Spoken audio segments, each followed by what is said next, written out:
Ora, estamos em direto. Sejam todos bem-vindos a mais um Voz de Protesto. Hoje, dia 4 de 2 de 2022, fevereiro, sexta-feira, o dia em que todos gostam de sair. Mas antes disso, temos aqui mais um momento de informação com o propósito de aumentar o sentido crítico dos portugueses e a nossa literacia financeira.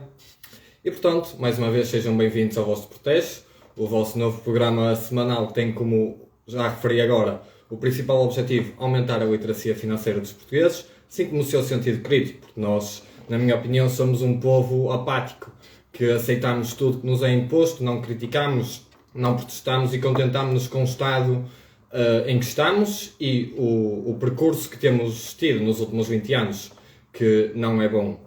Portanto, esse é um dos principais motivos da criação deste programa, e o facto de eu estar em live é muito simples, porque eu gosto de dizer as coisas na hora, não gosto de editar, porque isso pode parecer fazer mudar opiniões ou assim. Eu digo as coisas como penso na hora, no momento, e como já é habitual, começamos este programa pelas notas iniciais. Eu hoje quero falar, como o principal propósito do programa é literacia financeira, vamos começar a falar sobre ações.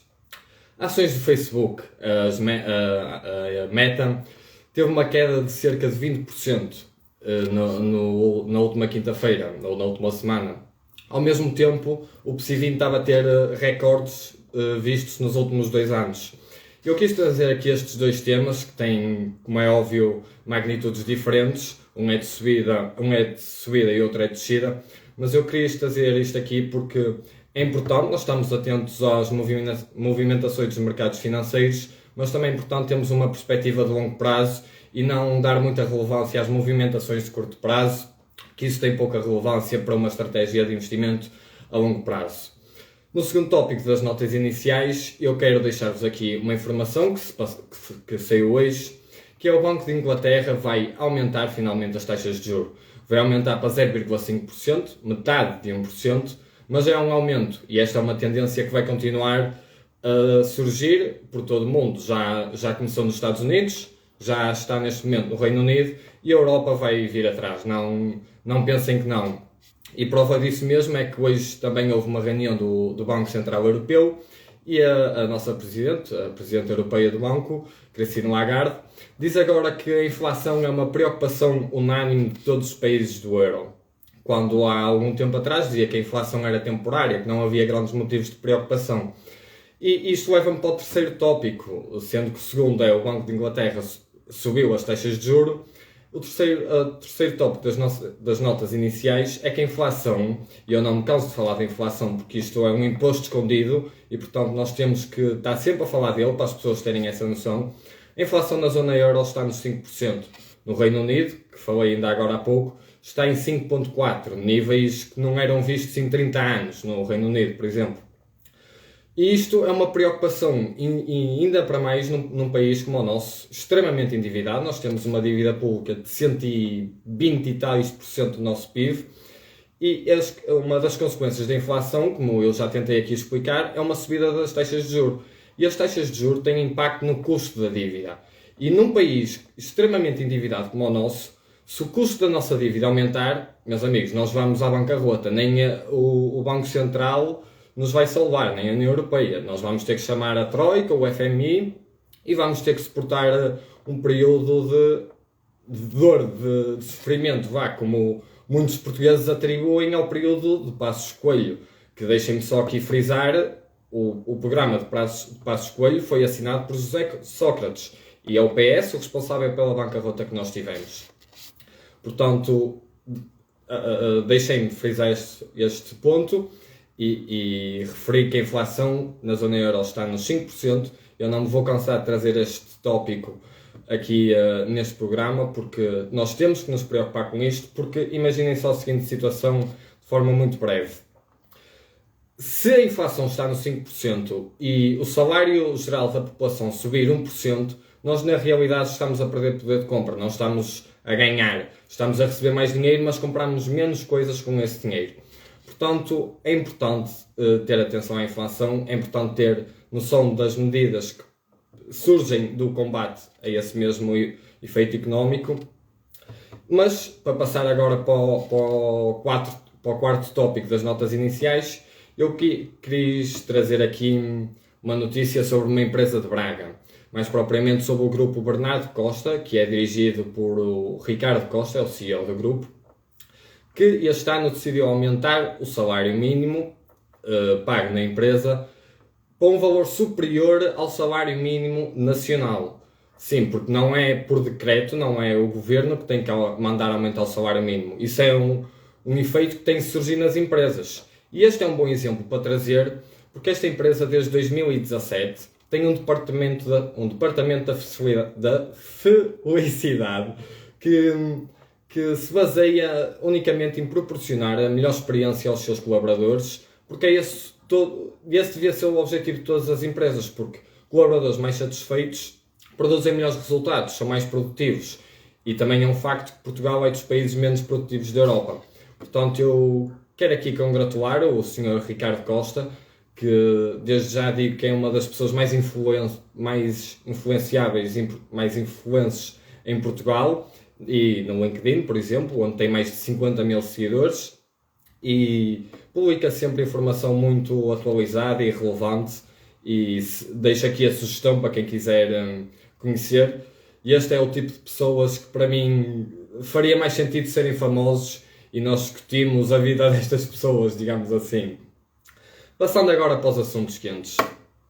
Eu só não faço aqui um minuto de silêncio porque nós estamos num live e eu não quero desperdiçar o tempo dos meus caros espectadores, mas eu se não tivéssemos em live, faria aqui um momento de silêncio pelo desfecho das eleições legislativas. Como é que os portugueses permitiram e deixaram e fizeram acontecer uma maioria absoluta do PS? O partido que nos deu 3 bancarrotas na sua história da democracia, nós elegemos estes senhores com uma maioria absoluta. Custa-me compreender, aliás, custa-me perceber, mas há factos que o explicam. E como estamos na parte dos assuntos quentes, eu vou tentar dar aqui um pouco mais infame esta situação. De 1990 de 1999, 2000 para 2020, a população portuguesa, em termos de dependência do Estado, passou de cerca de 30 e poucos por cento para 62%. E dependência do Estado é desde reformados a pensionistas, não é?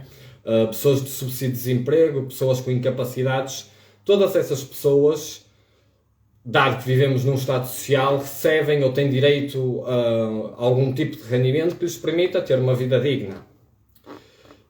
E pronto, isso como é óbvio, é legítimo e tem sentido, mas isso também causa uma dependência do Estado e um medo de perder esse apoio.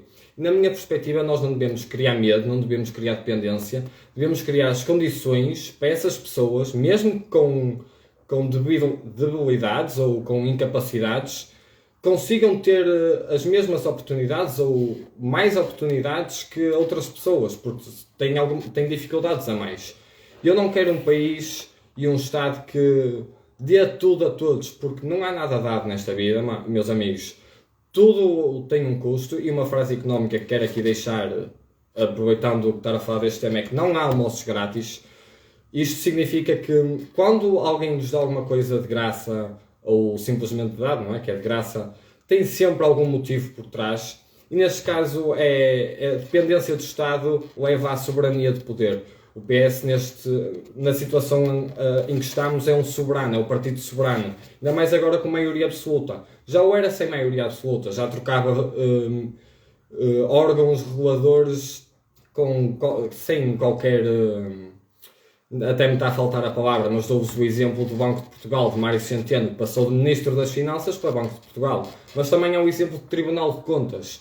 Isto são práticas socialistas que não têm qualquer respeito por ética profissional ou coerência pessoal, porque uma pessoa tem que ter ética e consideração e pensar que está a representar o país, e não podemos andar nestes sobressaltos políticos que destabilizam o país.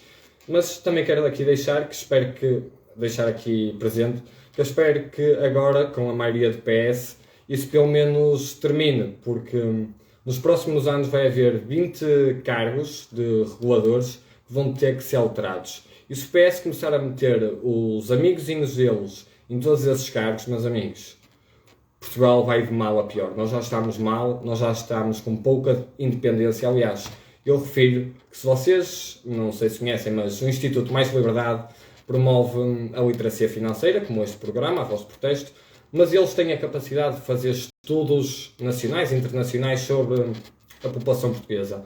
E num dos estudos que eles partilharam é referido que Portugal é dos poucos, aliás, é um dos únicos países da OCDE a baixar nos índices de democracia. Ou seja, nós não combatemos a corrupção, nós promovemos o clientismo, neste caso o PS promove o clientismo, porque é o PS que tem estado no governo, e eu deixo-me triste como é que os portugueses permitiram que este governo, o governo que é responsável por 3 bancarrotas, eu sem desperdiçar tempo com este senhor, eu quero só aqui relembrar o Cabrita. Meus senhores, nós tivemos este ministro, um ministro completamente incompetente até à última gota, porque só saiu antes das eleições para não prejudicar o próprio partido. Portanto, eu termino aqui este tópico dos assuntos quentes e da maioria do PS com uma nota de tristeza, porque custa-me, mas é compreensível, porque, como disse, 62% da população depende de alguma forma do Estado para conseguir sobreviver e viver a sua vida. Mas agora, no próximo tópico dos assuntos quentes, e assim de forma mais rápida, eu quero trazer aqui o Chega. Eu sou liberal, eu sou assumidamente liberal, e qualquer pessoa que me conhece acho que rapidamente se apercebia disso, mas uma frase dos liberais que eu ouvi desde que entrei para a Iniciativa Liberal, e é óbvio que isto não é posição do partido, e eu já assumi essa posição contra, mas uma das frases que eu ouvi é: ser liberal é poder não concordar com o que tu dizes, com o que vocês espectadores dizem, mas eu vou defender até à morte, ou até aos possíveis, a tua liberdade para o dizer. E um exemplo disto é: eu não concordo com muito do que o Partido Comunista diz, e o próprio Partido Comunista não defende uma democracia, é importante lembrar isto para o meu argumento, mas mesmo assim defende a liberdade que eles têm de existir. E o que eu não percebo é porque é que no panorama político se está a afastar o Chega de tudo o que é relevante. O Chega tem legitimidade, votaram no Chega mais de 300 mil pessoas. Ou seja, não é algo que se possa descartar. São opiniões que têm que ser ouvidas.